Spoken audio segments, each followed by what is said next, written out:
ये video specially उन औरतों के लिए हैं जो कि माँ बन चुकी हैं और उन्हें इस वीडियो के थ्रू बहुत सी बातें हैं जो मैं बताना चाहती हूँ, जो उनके जीवन में उनको अग्रसर करने के लिए, उनको आगे बढ़ने के लिए हमेशा प्रेरित करता रहेगा। तो मेरी मेरी उन सभी बहनों से विनती है कि प्लीज़ इस वीडियो को ज़रूर देखिएगा, ताकि आप भी लाइफ में कुछ कर सकूँ। मैं ये नहीं कहूँगी, मैं आपको मोटिवेट करूँगी तभी आप करोगे। मैं यही चाहती हूँ कि आपको बताना चाहती हूँ कि लाइफ में ये आपके ऊपर है कि आपको कोई चीज़ कंटिन्यू कैसे करनी है। लाइफ में हमेशा कोई नहीं रहता आपको कंटिन्यू चीज़ करने के लिए, आपको प्रेरित करने के लिए। ये सब आपके ऊपर है। तो नमस्कार दोस्तों, कैसे हैं आप सभी लोग? आशा करती कि आप सभी लोग स्वस्थ होंगे और मस्त होंगे। और अभी आप देख सकते हो, ये मेरी लाडो रानी जो कि कितना रो रही है, परेशान कर दिया है। उतनी दोपहर हो गई है, 12 बज गए हैं। सोच रही हूँ ये थोड़ा चुप हो जाएं तो मैं थोड़ा सा कुछ काम कर लूँ, क्योंकि मेरी देवरानी भी, वो भी घर की लीपा पोती कर रही है। और उनकी मम्मी आई, अंबिका को दूध पिलाया, उसके बाद चली गई। फिर पूरा घर लीपा नहीं था, इसलिए मैंने कहा कि चलो ठीक है, मैं ध्यान रख लेती हूँ। तो गांव में होने का मतलब कि स्पेशली वो औरतें जिनके बच्चे नहीं हैं, तो वो भी सोचती हैं कि बच्चे नहीं हैं तो मेरी लाइफ ख़त्म हो गई। ऐसा नहीं है, लाइफ में बहुत लोग हैं जो आपको खुश कर सकते हैं।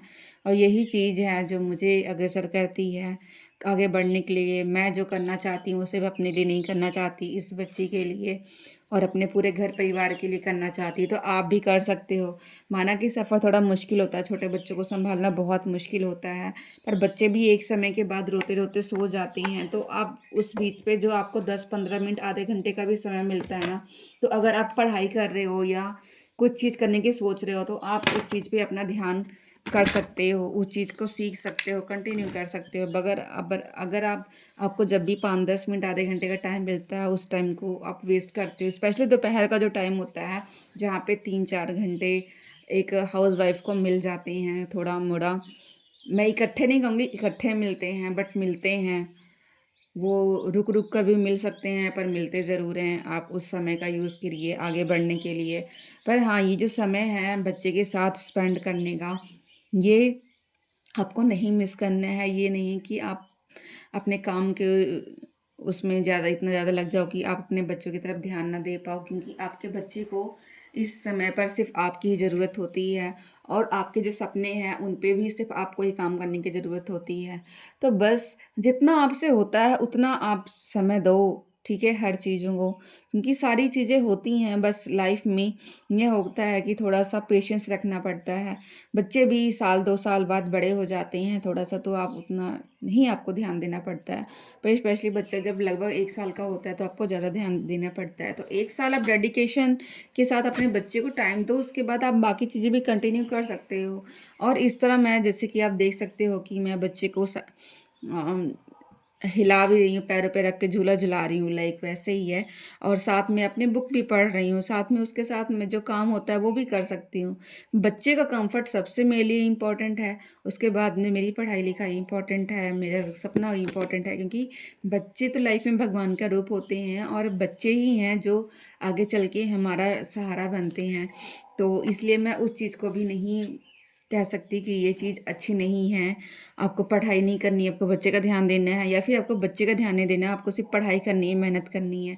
हर चीज़ ज़रूरी है, मुश्किल कुछ भी नहीं है, ये आपके ऊपर है। बच्चा भी सो गया है, पर तो इसका मतलब ये नहीं कि मैं भी सो जाऊं उस बच्चे के साथ में, क्योंकि ये टाइम मिला है मुझे करने के लिए कुछ, तो इस टाइम का मैं वाकई यूज़ करूँगी ना।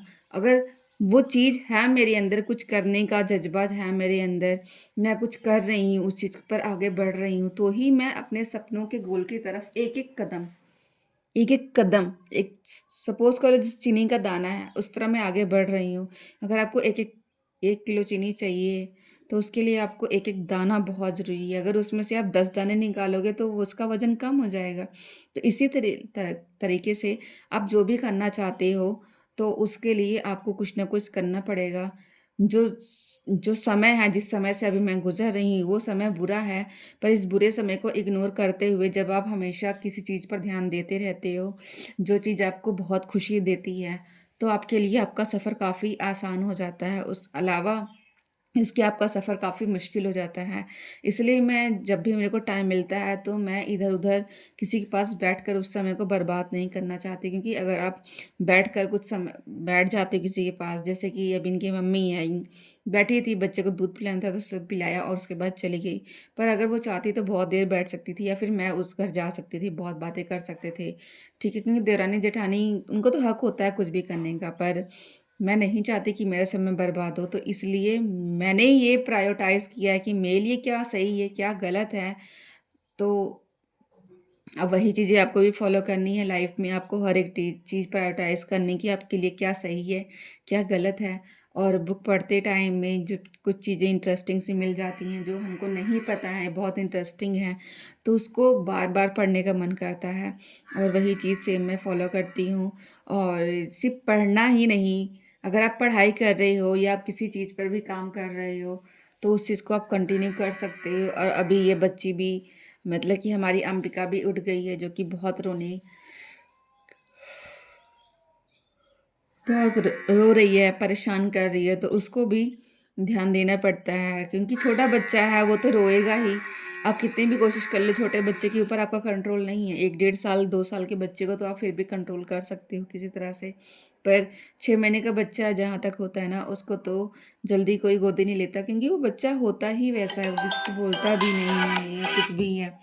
तो मैं यही कहूँगी कि आप अपने बच्चे को भी टाइम दीजिए, साथ ही साथ अपने सपने को भी टाइम दीजिए, क्योंकि सपनों के आगे तो कुछ है ही नहीं है। सपने आपके अगर आज पूरे नहीं हो पाएँगे, तो शायद है कि बाद में आप सिर्फ़ पछताते ही रह जाओ। तो सपने पूरे करने के लिए आपको उन पे काम करते रहना चाहिए। हाँ, एक चीज़ है जो आपको मन में कभी नहीं लानी कि मैं ये चीज़ नहीं कर सकती। सुबह उठते ही सबसे पहली चीज़ जो आपको ये करनी होती है, वो ये करनी होती है कि आपको उठ के सबसे पहले एक चीज़ अपने आप को बोलनी होती है। अपने माइंड में ये सारी चीज़ें रखनी होती हैं कि आप दुनिया की हर एक चीज़ कर सकते हो। आपकी लाइफ़ में ऐसा कुछ भी नहीं है जो आप नहीं कर सकते हो। और जब आप ये चीज़ें अपने आप को बोलते हो ना, या उन चीज़ों को लिखते हो, या कुछ भी उन चीज़ों को फ़ॉलो करते हो, तो आप उन सारी चीज़ों पर काम करते रह सकते हो, तो उस या फिर उस पे आगे बढ़ते रहने की आपको प्रेरणा मिलती है। अदरवाइज़ आप कितना भी कोशिश कर लो ना, अगर आप खुद ही मोटिवेट नहीं हो, खुद ही आपके अंदर एनर्जी नहीं है उस चीज़ को करने के लिए, तो दूसरा कोई भी बस आपका मज़ाक ही उड़ाता है, आपको कोई आइडिया नहीं देगा, ये कुछ भी नहीं देगा। और ये सारे आइडियाज़ आते हैं सिर्फ़ जब आपके अंदर वो एक वाइब आ जाती है, हाँ, अब मुझे कुछ करना है, तभी आप कुछ कर पाते हो शायद। और इसके साथ मैं यही कहूँगी कि जब मैंने अपनी सफ़र शुरू किया था, तो बहुत सी मुश्किलें आई थी। अभी भी बहुत सी मुश्किलें हैं, गाँव में रहते हुए वो सारी चीज़ें मैं नहीं एक्सेस मिल पा रहा है जो मुझे चाहिए आगे बढ़ने के लिए। पर फिर भी जो है उसी में खुश रह के आगे बढ़ना है। कभी-कभी बहुत ज़्यादा माइंड ख़राब हो जाता है कि क्या करूँ, कुछ समझ नहीं आता। कभी-कभी खुद को हर्ट करने का मन करता है, बट फिर सोचते हैं कि अगर ऐसा ही किया तो ज़िंदगी में किया क्या हमने? ज़िंदगी में करने के लिए बहुत सी चीज़ें हैं। सिर्फ़ जो चीज़ नहीं हुई उनके बारे में रिग्रेट करने से कुछ नहीं होता है। और एक चीज़ जो मैं हमेशा आपको कहती हूँ कि जो आप पाना चाहते हो लाइफ़ में, उन चीज़ों को लिखो। जब आप लिखते हो ना, तो एटलीस्ट उस लिखते टाइम में एटलीस्ट उस 2 समय के लिए या फिर उस 1 मिनट के लिए एटलीस्ट आप उस चीज़ को सोचते हो कि आप उस चीज़ वो चीज़ आपके पास है जिस चीज़ को आप पाना चाहते हो बहुत दिनों से, बहुत सालों से, या एक बहुत लंबे समय से। तो उस सपने पे अपने काम कीजिए, और इसी के साथ मिलते हैं आपसे कल एक नई वीडियो में। तब तक ले जय राम जी की।